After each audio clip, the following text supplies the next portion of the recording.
Mai sauraro gami da bibiyar mu a dukkanin shafukan sada zumunta na zamani, muna maka barka da safiyar ranar Asabar 25 ga watan Yulin shekara ta 2026 ga takaitattun labaran shafin HANTSI MEDIA NETWORK tare da ni mai karantawa Abubakar Hussain Kidandan. Inda labarin namu zai fara da labarin da ke cewa gwamnatin tarayya ta kaddamar da wata sabuwar manhaja domin horas da matasa aikin yi 26,961 a fannoni daban-daban na sana'o'i da kwarewa. Shirin na daga cikin matakan rage rashin aikin yi da bunƙasa tattalin arziki a Najeriya. Mahukunta sun bayyana cewa waɗanda za su ci gajiyar shirin za su samu horo da kwarewar da za ta taimaka musu wajen samun ayyukan yi ko kafa sana'arsu. A wani labarin kuma gwamnatin tarayya ta bayyana cewa akwai kusan manoma ƙanana miliyan 42 a Najeriya, tare da jaddada aniyar gwamnati na ƙara tallafa musu da iri, kayan noma da fasahohin zamani domin ƙara yawan amfanin gona a faɗin ƙasar. Gwamnatin ta ce bunƙasa aikin noma na daga cikin manyan hanyoyin samar da abinci, rage talauci da ƙarfafa tattalin arzikin ƙasa ta Najeriya.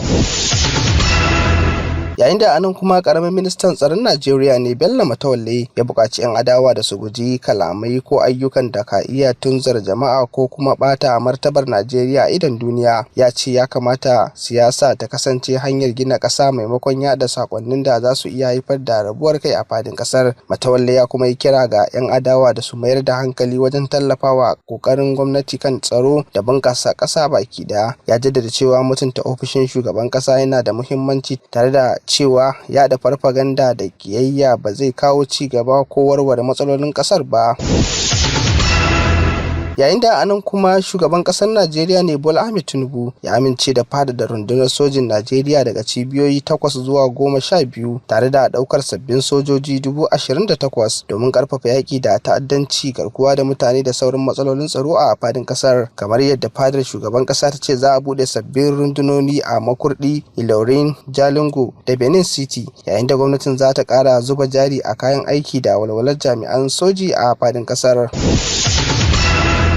Shi kuwa tsohon mataimakin shugaban ƙasar Najeriya Atiku Abubakar ya yi watsi da sabon zargin da tsohon shugaban ƙasa Olusegun Obasanjo ya yi masa, yana mai cewa wani yunkuri ne na ɓata masa suna domin amfanar da ɗan takarar da yake goyon baya gabanin zaben 2027. Atiku ya kuma soki dangantakar marigayi Gali Umar na Abba da zargin cin hanci, yana mai cewa bai dace a yi hakan ba tunda baya raye. Don kare kansa da kuma iyalansa, ya buƙaci Obasanjo ya fito fili ya bayyana wanda yake mara wa baya maimakon amfani da tsoffin zarge-zarge wajen jan hankalin jama'a.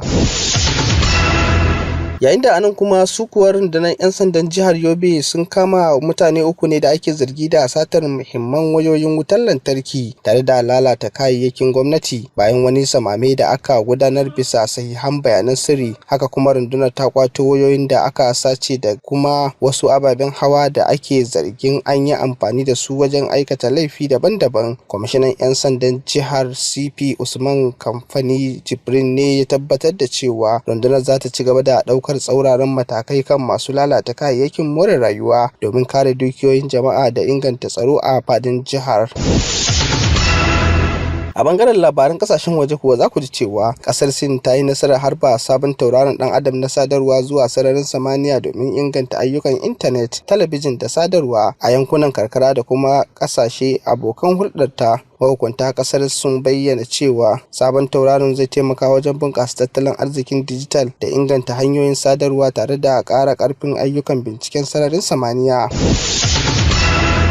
Har ila yau da a labaran kasashen ƙetare, inda anan kuma hukumar lafiya ta duniya ne WHO ta yi gargaɗin cewa ana ci gaba da samun karuwar masu kamuwa da zazzabin dengue a wasu kasashen Asiya da Latin Amurka sakamakon sauyin yanayi da yawaitar sauro. Hukumar ta buƙaci gwamnatoci da su ƙara ɗaukar matakan tsaftar muhalli da wayar da kan jama'a domin daƙile yaɗuwar cutar da kare rayukan jama'a, musamman yadda ta ɓulla.